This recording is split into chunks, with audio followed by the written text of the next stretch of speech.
L'humanité a été créée, frères et sœurs, créée par Dieu pour l'intimité. Il n'est pas surprenant alors que la plupart des célibataires, hommes et femmes, aspirent à l'amour conjugal.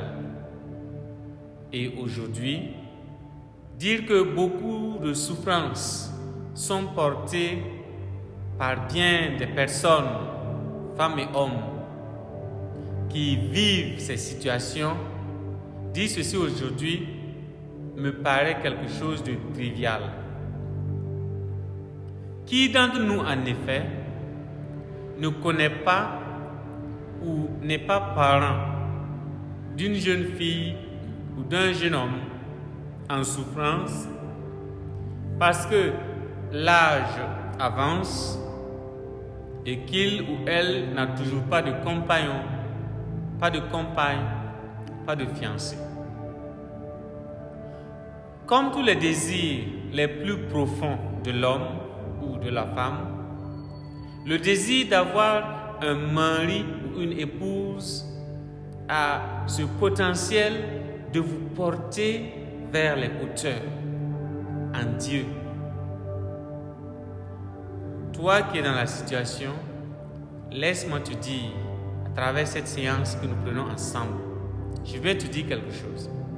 Si tu permets seulement à Dieu de s'occuper de ta préoccupation, de prendre en compte ce qui te chagrine, c'est lui, Dieu, qui va transformer ce désespoir et t'ouvrir les yeux à quelque chose de merveilleux, à quelque chose de plus important, quelque chose qui va te procurer plus de joie, plus de bonheur.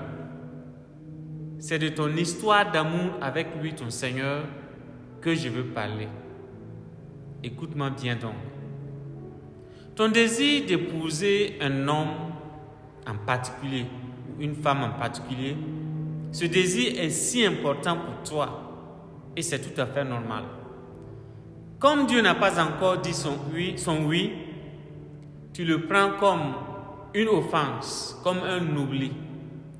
Tu en veux à Dieu, ton Créateur.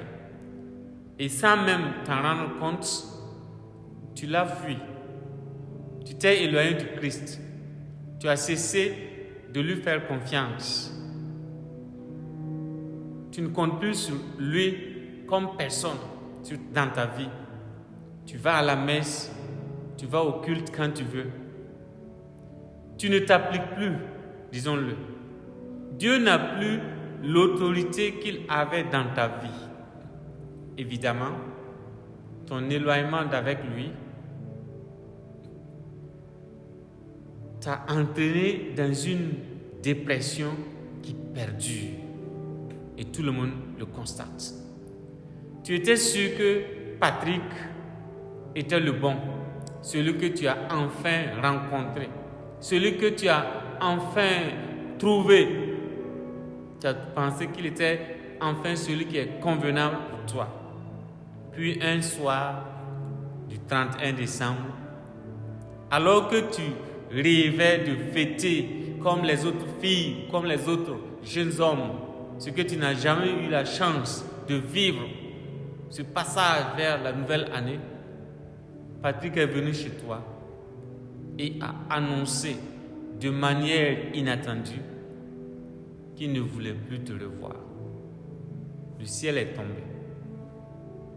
Et après son départ, tu as couru dans ta chambre et tu as crié de toutes tes forces, versé toutes tes larmes toute la nuit. Tu as été inconsolable. Puis, tu es entré, comme il fallait s'y attendre, dans une phase où tu as accusé Dieu de ne jamais vouloir ton bien, de ne jamais rechercher ta bénédiction, ton bien. Tu l'as accusé. Et cette accusation t'a conduite à ne plus compter avec lui, à ne plus compter sur Dieu. Puis, une tornade de déception a déchiré le paysage de ton cœur. Tout est devenu sombre, te laissant donc dans un terrain vague de questionnement sans réponse, où tu ne pouvais vraiment pas attendre de réponse. Tout est perdu pour toi. Vous êtes en train de traverser l'un des moments les plus angoissants de votre vie, si vous êtes dans cette situation. Un moment angoissant où vous voulez être marié, mais où vous n'y arrivez pas. Vous voulez vous installer et fonder un foyer, fonder une famille. Vous vous sentez seul et ça n'est trop pour vous. Et vous voulez partager votre vie avec quelqu'un, avec quelqu'une et prendre ce que vous pensez que vous avez perdu de dignité dans votre famille. Vos amis se marient autour de vous et vous avez l'impression d'être laissé pour compte. Dieu ne vous écoute pas, selon vous. Et votre mère, malheureusement, ne vous est pas d'une aide parce qu'elle passe tout son temps à vous laisser entendre qu'elle n'arrive pas à trouver un seul homme de bien parmi ceux qui se présentent et qui tapent à la porte de votre cœur. Pour ceux qui cherchent un compagnon ou une compagne, toutes ces choses que j'ai évoquées semblent dire ceci. Tout le monde dans le monde entier est marié, sauf moi. Voilà ce que ça veut dire. Alors, le désespoir va conduire certaines personnes, certains gens à faire des choses qui vont complètement contre leur propre éducation, des choses assez insensées.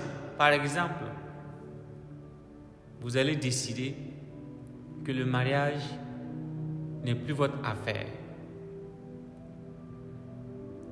Et pour vous épargner la déception qui ne va pas manquer, vous cessez d'être disponible à votre famille.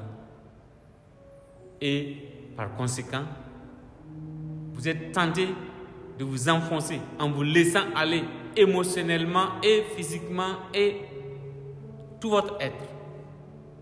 Certaines personnes vont se compromettre au point d'aller contre leur propre moralité afin de faire avancer cette relation dont ils ont tant rêvé. Certaines autres personnes vont utiliser le sexe. D'autres vont abandonner leurs croyances traditionnelles reçues dès l'enfance, le baptême reçu, l'éducation reçue. Ils vont abandonner toutes ces fondamentales-là parce qu'ils n'ont pas l'intention de rester seuls. Juste pour faire partie du cercle des mariés, madame une telle. Mais vous oubliez, vous épouserez quelqu'un que vous n'aimez pas vraiment, mais qui, par désespoir, s'engage comme vous, avec vous, dans une relation qui se veut pour une vie. Est-ce que cela est possible? Savez-vous comment le dictionnaire définit le mot désespéré? Être désespéré dans le dictionnaire, c'est être dans un état d'insouciance. Insouciance causée par le désespoir. En d'autres termes, quand vous êtes désespéré, vous faites des choses insensées parce que simplement, vous n'avez aucun espoir. Pour vous, tout est fini. Mais sans minimiser ce que vous vivez, frères et sœurs qui m'écoutez, et surtout vous, les sœurs qui m'écoutez, sans minimiser ce que vous vivez dans votre chair et dans votre être entier, je peux comprendre qu'une personne qui n'est pas chrétienne, et cela n'est pas une insulte aux autres confessions, mais je parle de ce que je sais. Je peux comprendre qu'une autre personne mette son espoir de bonheur dans un partenaire de mariage, dans une personne comme vous. Mais en tant que chrétien, nous devons réaliser que notre espoir, le véritable espoir, réside en Jésus-Christ et non dans l'institution du mariage. Ma sœur qui m'écoute et qui est concernée, laisse-moi te dire donc quelque chose que tu connais peut-être, mais je le dis, Dieu ne délaisse jamais ceux et celles qui l'aiment. Dans la situation douloureuse et pénible où tu es tenté d'éviter de sortir. Tu ne sais plus ce qu'on pense de toi. Tu ne veux plus te mêler des activités de la famille ou de ton groupe d'âge. Arrête, s'il te plaît. de nourrir de telles pensées et ressaisis-toi. Arrête et ressaisis-toi. Pense aux cris des disciples dans la barque, en pleine mer et au milieu de la tempête. Tu n'es donc pas le premier, tu n'es pas la première qui va crier « Où es-tu, Seigneur? Réveille-toi! Pourquoi dors-tu » Tu n'es pas la première à crier cela. « Seigneur, pourquoi dors-tu » Alors, crie plus fort. À coup sûr, la tempête va se calmer. Ta colère va passer.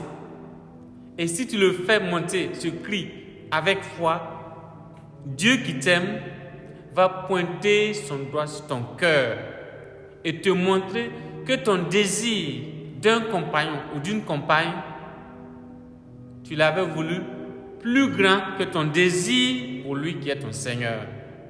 Oui, Seigneur, donne-moi de le dire à mes frères et sœurs. D'où viennent vos tristesses, frères et sœurs?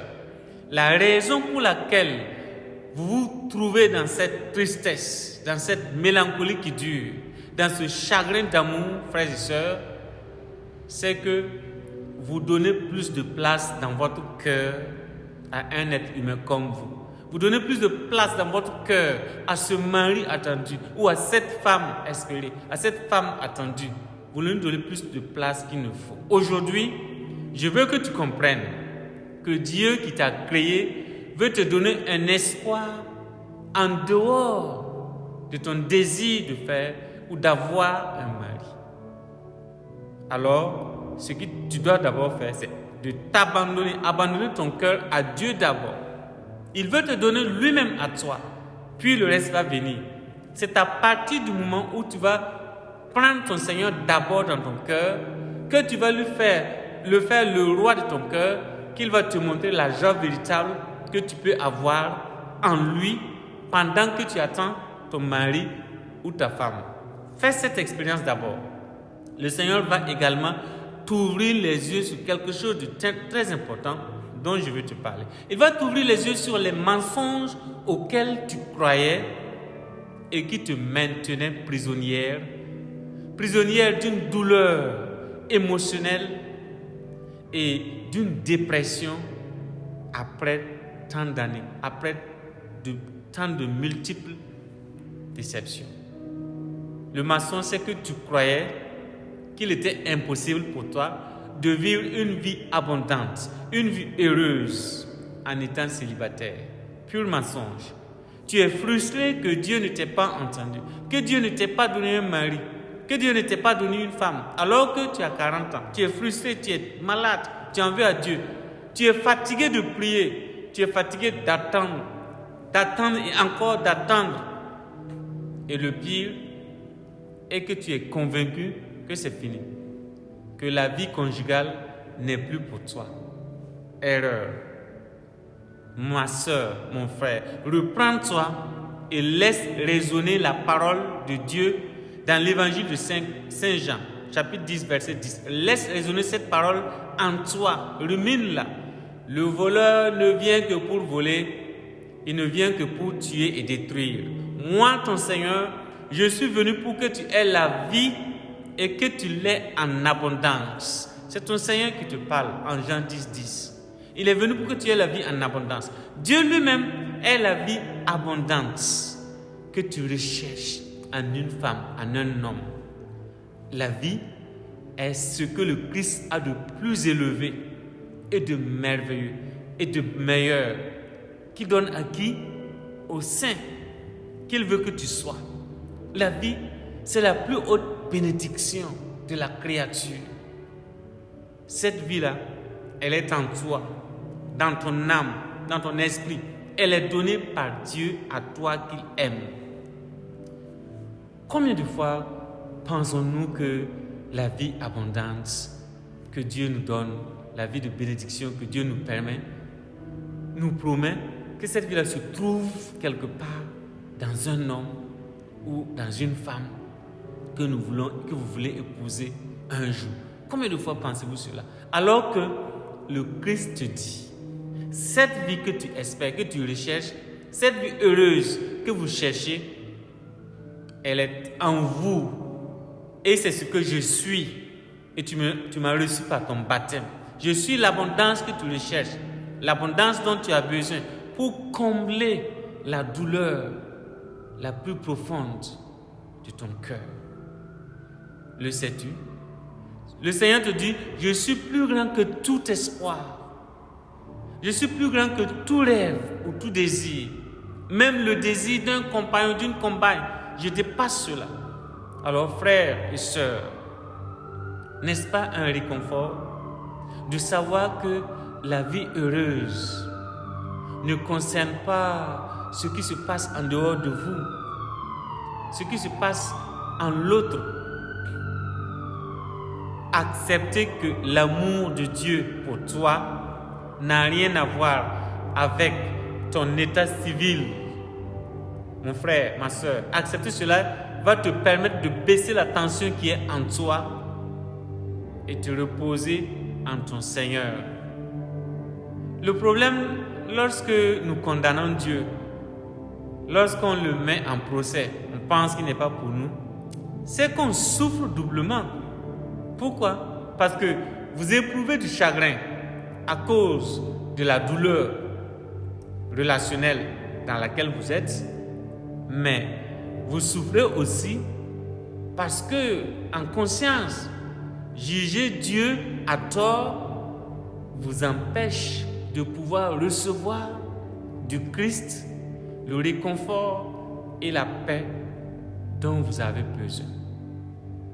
Cette paix que vous espérez, dont vous rêvez tant, vous ne pouvez pas l'avoir si vous n'avez pas cette communion avec votre Seigneur. Et il n'y a rien de mal à rêver d'avoir un compagnon ou une compagne. C'est tout à fait normal et humain à un certain âge. Cependant, Dieu veut être suffisant pendant que vous attendez cette femme ou cet homme. Il veut que votre cœur se suffise d'abord de le posséder, de l'avoir avec vous, pour que tout autre désir émotionnel soit-il vienne par surcroît. C'est votre foi qui va vous permettre de transformer ce qui est consternant, ce qui est difficile, ce qui est amertume en joie véritable parce que vous avez rempli votre cœur de celui qui l'a créé et qui veut en faire d'abord son premier habitacle. Il veut être résider chez vous, en vous.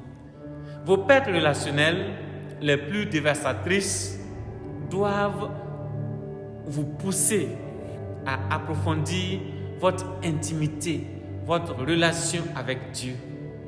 Et je vous dis, faites l'expérience et vous verrez. Vous pouvez crier vers lui et il peut vous prendre dans son sein de grâce parce qu'il aime, il veut votre bonheur. Alors, frères et sœurs, prions pour vous tous qui vivez cette situation.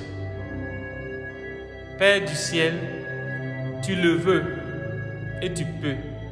Éloigne de moi cette coupe. Néanmoins, que ce ne soit pas ma volonté, mais la tienne qui se fasse. Dans l'évangile de Saint Luc, chapitre 22, verset 42. Seigneur, que ce ne soit pas ma volonté, mais la tienne qui soit faite. Si ces mots et la foi qui les ont sous-tendus ont suffi à toi, Jésus, pour traverser la croix, pour la porter jusqu'à t'immoler sur elle, pour moi, ces mots devraient suffire à me faire traverser n'importe quelle situation dans laquelle je suis dans cette vie. Pour toi.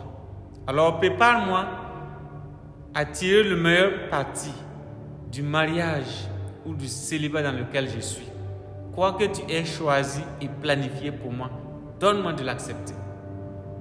Si ce n'est pas ta volonté que je me marie, alors Seigneur, aide-moi à voir tout ce que tu as prévu pour moi.